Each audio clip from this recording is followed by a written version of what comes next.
যেমন আজকে সেলুট জানাই আমি ছাত্রদেরকে, পুলিশ ভয়ে ঘরে ঢুকে গিয়েছে। আরো আসতে বলেন। পুলিশের ভূমিকায় ছাত্র সমাজ পালন করতেছে গোটা বাংলা জুড়ে, কথা বলেন ঠিক না বেটি? এই ছাত্র সমাজকে আমার সেলুট। এরা দেশের শান্তি ফিরে আনার জন্য ভূমিকা পালন করতেছে, কিন্তু আপনি আমি যারা রাজনৈতিক দল করি এরা আরো অশান্তি সৃষ্টি করার জন্য চেষ্টা করতেছি। কেন কেন এটা করেন?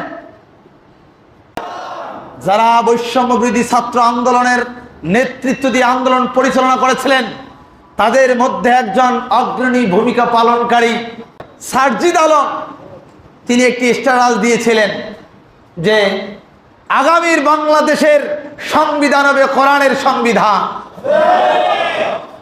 আগামীর দেশ হবে ইসলামের দেশ। সুবহানাল্লাহ বলেন। আমরা তাদেরকে সেলুট জানাই। এই নীতিতে যুবকরা যদি চলে আসে বয়োবিরুদ্ধ সবগুলো ঠিক হয়ে যাবে, ঠিক না?